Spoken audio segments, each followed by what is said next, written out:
Welcome to EdLeader with your host, Dr. Rob Jackson.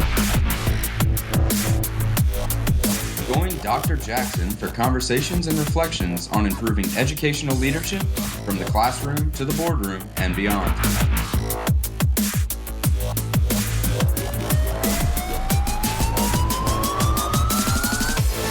Educational leadership is an ever-evolving opportunity to make a real and lasting difference in the lives of students, parents, and the community.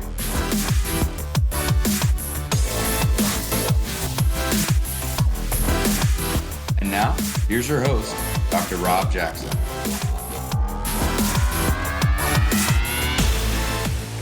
Hi friends, welcome to the EdLeader podcast and the latest episode in the special series on the science of reading, what every EdLeader should know. I'm your host, Rob Jackson, and I want to thank you for spending time with me today.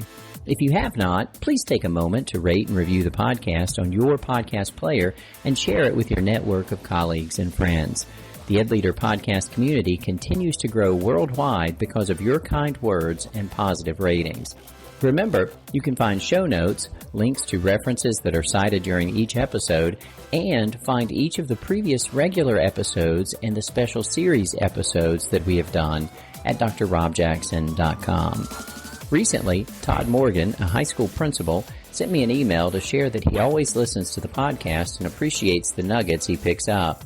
I appreciate the affirmation from Mr. Morgan and the opportunity to learn with and from outstanding ed leaders everywhere. I also greatly appreciate all of the feedback I receive and would love to hear from each of you.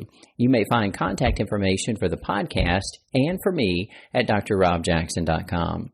Thank you for your support of this special series on the science of reading. As a former elementary teacher, I have a passion for literacy, but more importantly, as a school system superintendent and as an ed leader today, I know that I need to keep abreast of the latest research to ensure that we're doing all that we can to serve each and every student in our care. You may have heard on a previous episode in this series that I've set a personal goal to dig into and break down each of the elements of reading comprehension through the lens of the science of reading. For ed leaders who may not have taught in the primary grades or who may not have a background in reading instruction, and for those who are true literacy experts, I'm going to do my best to peel back the rhetoric and get to the heart of what ed leaders need to know about the science of reading. Speaking of getting to the heart, let's get to it.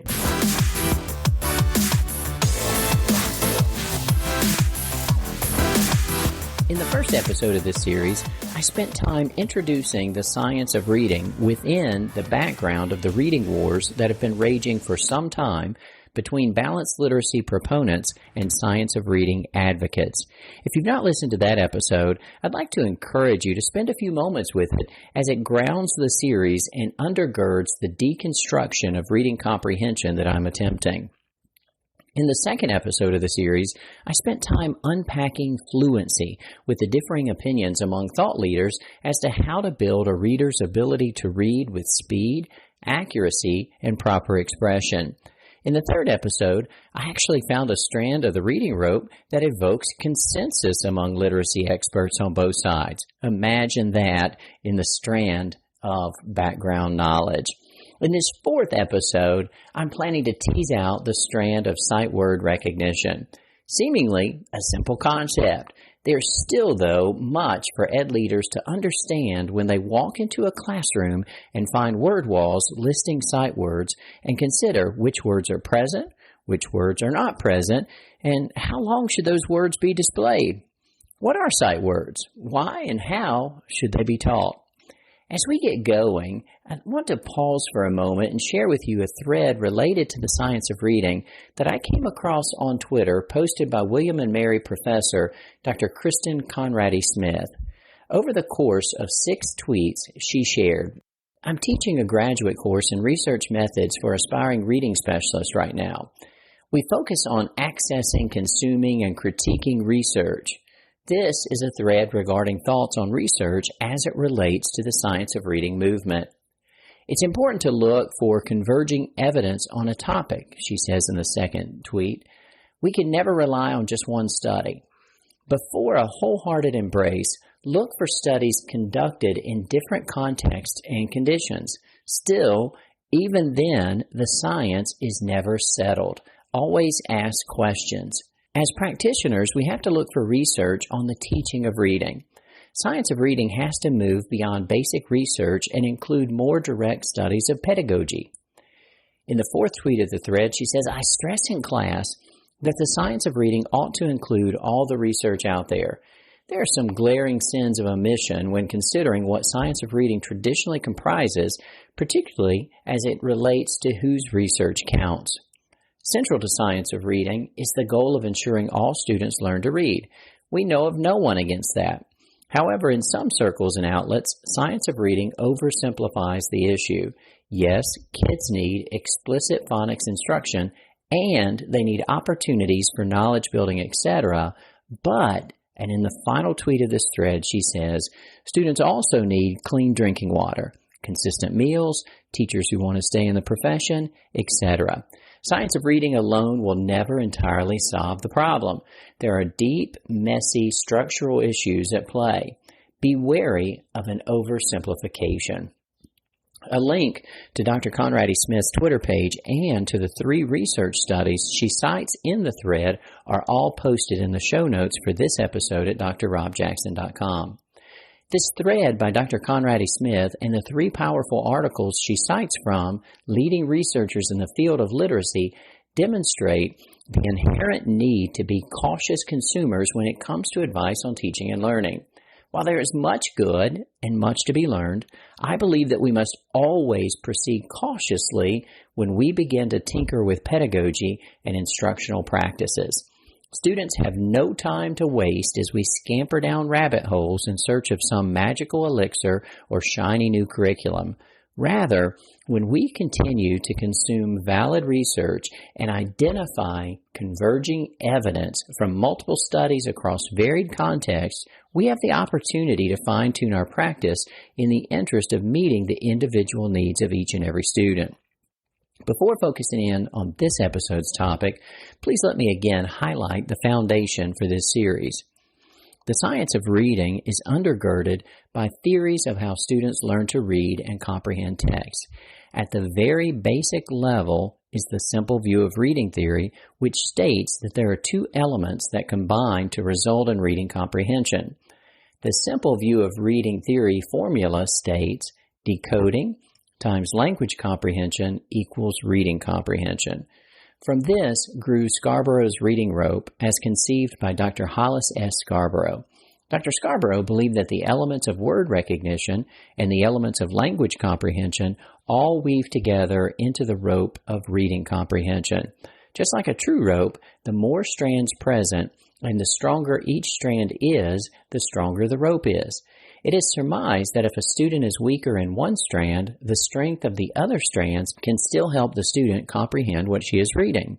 The strands of word recognition include decoding, phonological awareness, and sight word recognition. The strands of language comprehension include background knowledge, vocabulary, language structures, verbal reasoning, and literacy knowledge. In this new podcast series, my goal is to peel apart the individual strands of reading comprehension and build our shared understanding of what EdLeaders need to know about learning to read. So, metaphorically, we grab Scarborough's reading rope and separate the strands of word recognition and language comprehension. Within the word recognition strands, we find the strand of sight word recognition. The name of the strand seems to indicate something so basic that perhaps it doesn't deserve to be listed alongside such impressive sounding strands like decoding and phonological awareness. Yet there it is, sight word recognition. In my mind, I can't help but play out a movie in my head where a young reader stops mid-sentence to say with excitement, "Oh, hello, Mr. Sight Word, I recognize you." Granted, that is a bit silly. But if students have mastered sight words, or Tier 1 words, or high-frequency words, as they're sometimes called, then they have the ability to breeze right by that word, spending no mental energy trying to decode it, because they've already mastered the word and know it by sight. In my elementary classroom years ago, I witnessed the visible relief a striving reader clearly shows when they encounter a sight word in the middle of a difficult string of words that have to be decoded. Sight word recognition, despite the simplistic name of the strand, is a powerful tool in a reader's toolkit and must be purposefully taught by teachers. What then are sight words? Dr. Cheryl Lyon, a postdoctoral fellow in the Department of Educational Psychology at the University of Connecticut, whose dissertation was titled, quote, Support from Bound Roots in Semantic and Orthographic Word Learning from Context, an Investigation of Word Learning with Adolescents and Young Adults, end quote, define sight words this way. Sight words are words that students are expected to recognize instantly. With the right support, students can become so familiar with these words that they no longer need to pause and try to decode them. Some sight words are regularly spelled words, and some are spelled irregularly. Students often encounter these sight words as they read. That's the reasoning behind the term sometimes used by educators, high-frequency words, that I referenced earlier. In the second episode of this series, I discussed fluency. Harkening back to that discussion, when students have sight words down cold, their fluency improves because they can put more energy into reading with improved prosody because their automaticity has been ratcheted up. All right, I used some of those highfalutin words there to borrow a phrase from my dad. If you're not familiar with automaticity and prosody, I spent time breaking them down in the second episode of this series on fluency. By explicitly teaching sight words, teachers help students master the words they will encounter over and over again. Dr. Devin Kearns has collected lists of sight word cards for teaching, the Fry word list, the Dolch word list, and other resources for teachers teaching sight words. Lists of sight words may be used for pre-assessments to help teachers know which sight words to begin teaching. I've linked the materials Dr. Kearns shares in the show notes for this episode at drrobjackson.com. Dr. Michelle Heinzman and Dr. Deborah Reed from the Iowa Reading Research Center agree that, given the need to recognize high frequency and irregular words automatically, sight word instruction remains one component of a comprehensive literacy program for early readers and for older students experiencing reading difficulties, a part of reading intervention. However, they also caution to prevent students from becoming reliant on the ineffective practice of memorizing lists of words, the instruction should be delivered in small doses, i.e. less than 10 minutes, and occur alongside systematic phonics instruction. In an article titled Sight Words, an Evidence-Based Literacy Strategy, Dr. Lyon shares a three-part strategy to teach sight words. The strategy begins with sound-letter mapping. Sound-letter mapping helps students associate sounds called phonemes with letters or letter combinations called graphemes. In the article is a 90-second video of a teacher teaching students a sight word using sound-letter mapping. You also find this video in the show notes. The second part of Dr. Lyon's strategy uses a flashcard activity to allow students to practice with the sight words. She begins the activity with the teacher reading the sight word on the flashcard and then giving students 3 seconds to look at the word, looking at the word's letters and patterns. The teacher then asks the students to read the word. Once through the sight words being used, the teacher shuffles the deck of flashcards, shows a card, and then 3 seconds later asks the students to read the word. For words they miss, the teacher teaches the word again, pointing out unique features of the word to help students learn and memorize the word. The final part of the strategy involves explicitly pointing out the sight words as they're encountered in other activities. Teachers also move these words onto their word walls or into student word banks to help students track the words they have learned. This reinforcement of the learning is especially important.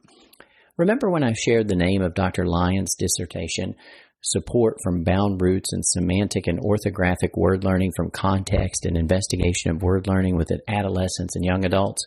I did so because this strategy that she shares is appropriately called orthographic mapping.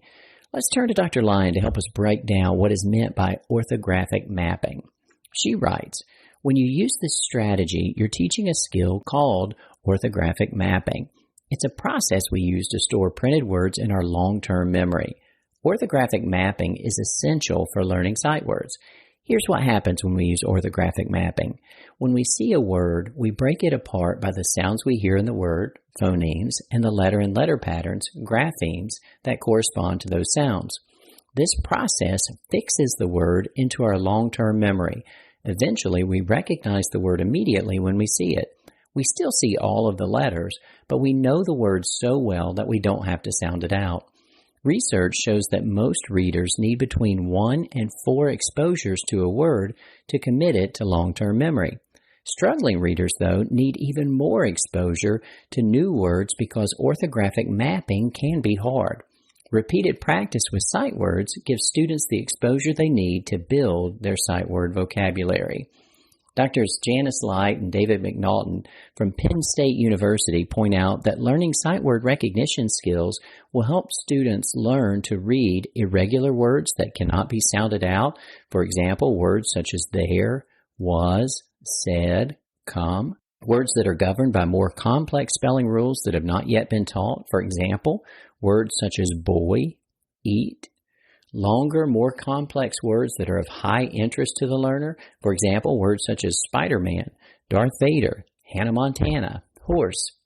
In the same article, though, they make a point of reminding us that readers also need instruction in decoding skills. Instruction in sight word recognition supplements, they say, but does not replace instruction in decoding.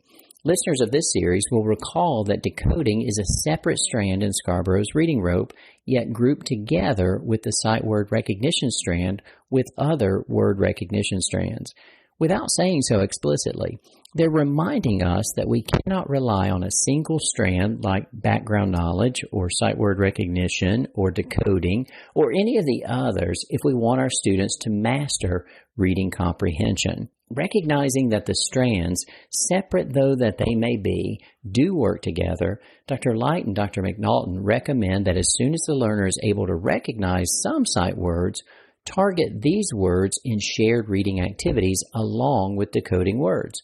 Doing so will increase motivation to learn to read, provide additional practice recognizing sight words, and enhance generalization of sight word recognition.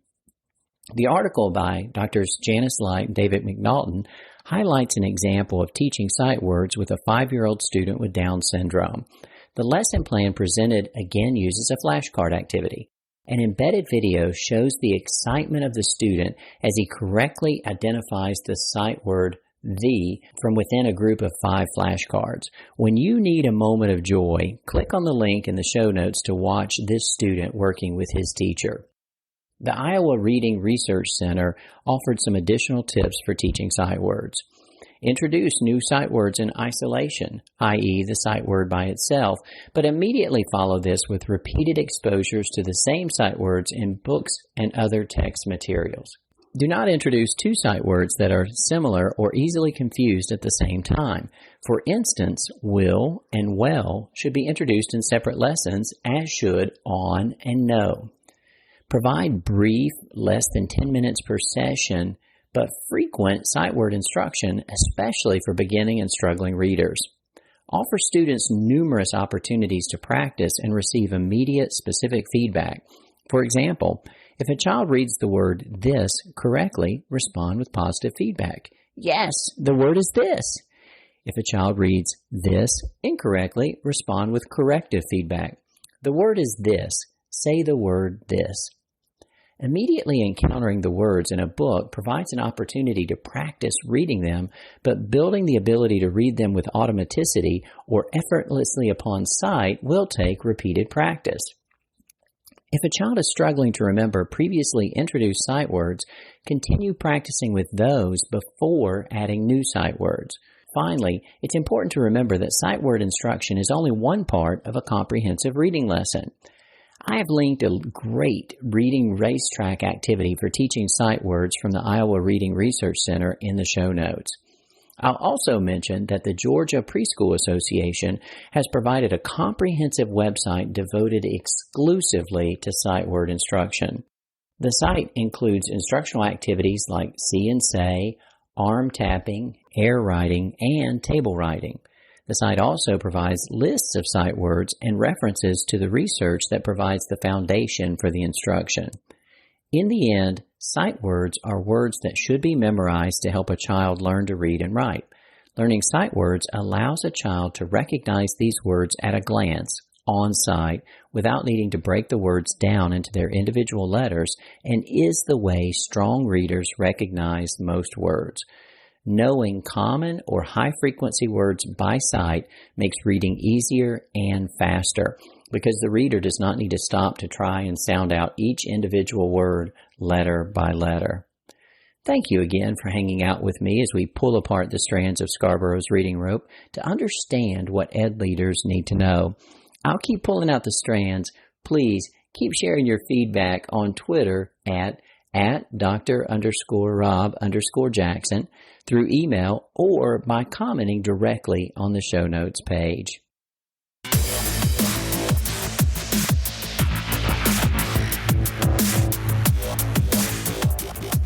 I hope that you enjoyed our time together. I am interested in your thoughts. Please let me know what you think. And if you think this has been helpful, please share the episode and podcast with your network of friends and colleagues. Thank you for spending time with me today. And thank you for all that you do for every student, every teacher, and every staff member. You are making a difference. If no one else has told you, I want you to know that I believe in you. Good day. Thank you for listening to the EdLeader podcast. Please subscribe to the podcast and consider leaving a review with 5 stars on Apple Podcasts so that we may continue to grow the EdLeader community. We hope that you have enjoyed your time with Dr. Jackson. Until next time.